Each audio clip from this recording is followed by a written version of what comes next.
Now, if you ever thought of selling something on the internet, watch this next interview. Because this is a young woman, I mean, I think she's creative as hell. Because she figured out more than the traditional way of selling something. I mean, what's neat nowadays is that instead of opening up a store to sell something, to people, that costs you hundreds of thousands of dollars. You go on the internet and open a website for $100 and sell something. But it's customers that it's all about. And what's neat about it is that she took her passion in life, which was really creating food. And so she's, has a service and has products to help other people create food. And it's really, she calls it urban farming. And it's her website is called Farm Curious. How you make cheese.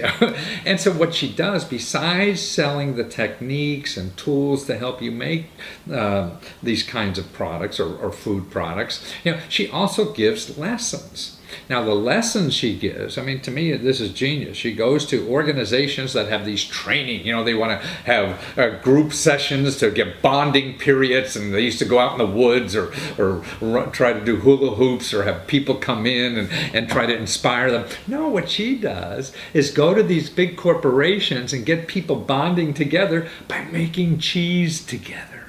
Wow.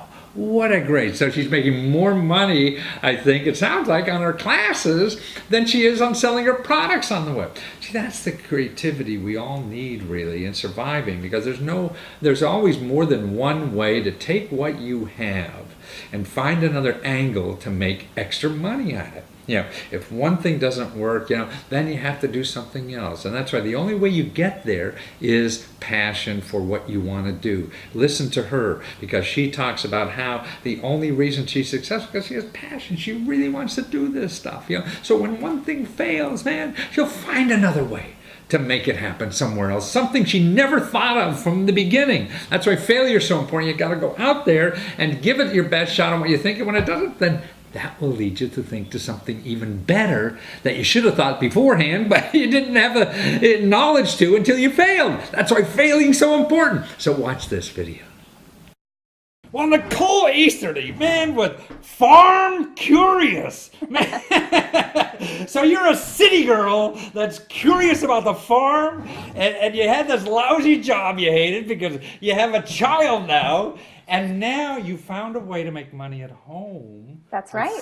With something you love doing, and you gave up your high heels and those fancy dresses, and now you're in jeans at home making a living, and you just got $32,000 off the internet. Woo! So how do you do this, or where'd it come from, or what's going on there? I think that if you have passion about something and you love something you do, it shows, and people want to support you. So that's it. You just go show your love and it comes back. Huh? Exactly. People can see when you're excited about something, and it makes them excited too. Yeah. No, I think you're right. And you can only get excited about something that you really enjoy doing, right? If it was like getting business for some ambulance chasing law firm, that's a little hard to get. Well, in fairness, I loved that job. I had it for 7 years. I loved it for a long time. And that's why I was good there. I was passionate about it then. Yeah, you have to love it. But now you have a lifestyle change because you're at home. That's right. And you have a 2-year-old, delightful child.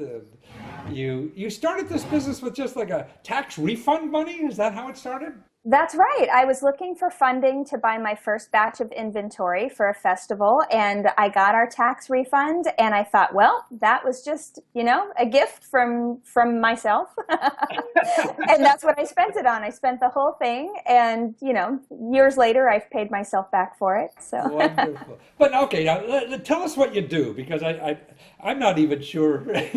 Sure. So I started Farm Curious because I wanted a place where people who did urban homesteading type things like canning or pickling or fermenting or cheese making could find all of their resources in one place. And there are a couple of businesses that do this now, but there weren't when I came up with the idea.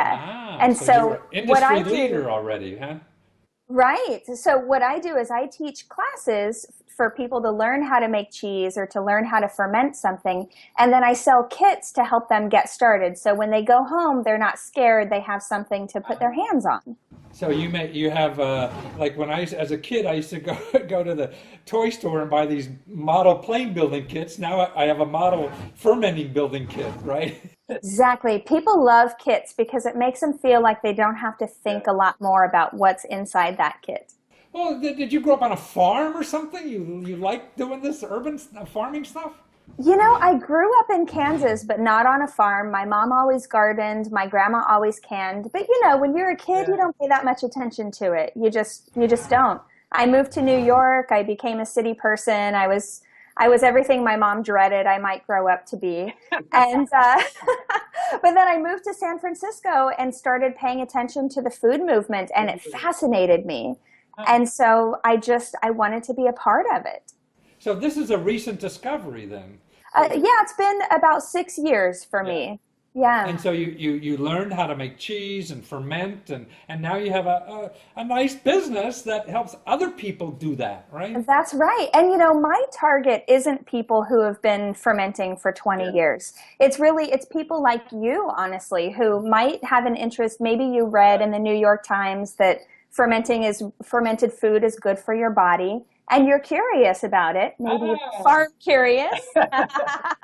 And so you want an easy way to do it that doesn't involve yucky mold on the top of your food, and that's what my fermenting kit is meant for. Wonderful. So now you like display at festivals that are going on all over. I just heard I used to go to Burning Man, yeah. Oh, yeah. But they don't have stuff like this, but the other festivals do. And I mean, festivals could have like 40,000 people at these things, right? That's right. Yeah, we were just at Maker Faire in San Mateo last weekend, and we get a ton of traffic. I mean, the first year we did it, we sold out of everything we brought. No kidding. Wow. Yeah. I got to be there selling subscriptions to my stuff. Yeah. You could. Hundreds of thousands of people who are interested in learning. I mean, they're the perfect audience. Yeah. Well, that's why they're not watching, the network news for this stuff. They have to go to festivals and things like this to learn.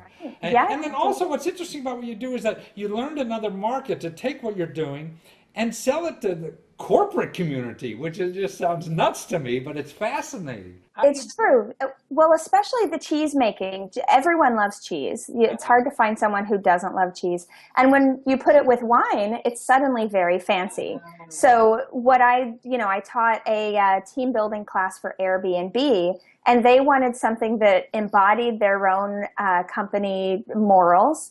And so they got a home business person, someone who started up their own business, because that's what all of their clients do.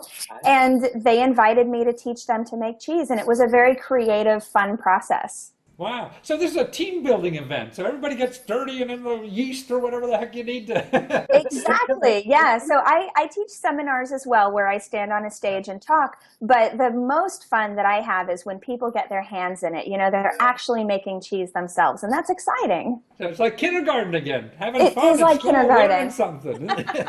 It's funny you say that. At the end of my goat cheese class, I say, now just pretend it's Play-Doh. You can do anything with it. Oh, that's wonderful. And so on Kickstarter, I mean, we could get your kit now on Kickstarter because it's probably a deal on Kickstarter while it's still there. Right? It is. Yeah, free shipping, which is a great deal. Okay. Yeah. And so if you go to farmcurious.com and you have a button there, right, to go to Kickstarter or to find out about a seminar. But you're a portal. What I like about your portal, though, is that you're teaching. You got a lot of educational material for anybody. If you don't want to buy any stuff, just learn about how to live better, in an urban environment, but with the old school stuff that really makes sense, especially now with all this processed food that tastes like hell and is killing us and everything. Yeah. And I think that people think that DIY food has to be complicated, and it doesn't. So what we're doing with the fermenting set specifically is you take any wide mouth mason jar, you add the vegetables, you pour salt water, and then you put our top on it, and you leave it alone for 3 weeks. That's my kind of cooking. It's like crock-pot cooking, right? Set it and forget it, right? Right. Well, you're wonderful, Nicole. Thank you for being there, and I'm so happy to see the joy in you. that you're Thank home you with your so child much. and contributing to society with something you believe in and that other people can take advantage of. Yeah. I'm a very fortunate person. I try to remind myself that every day. Well, the rest of us are fortunate to have you there. So thank Thank you for you. being there. Thanks for Okay. having me. Okay. Take care. Bye bye. Bye.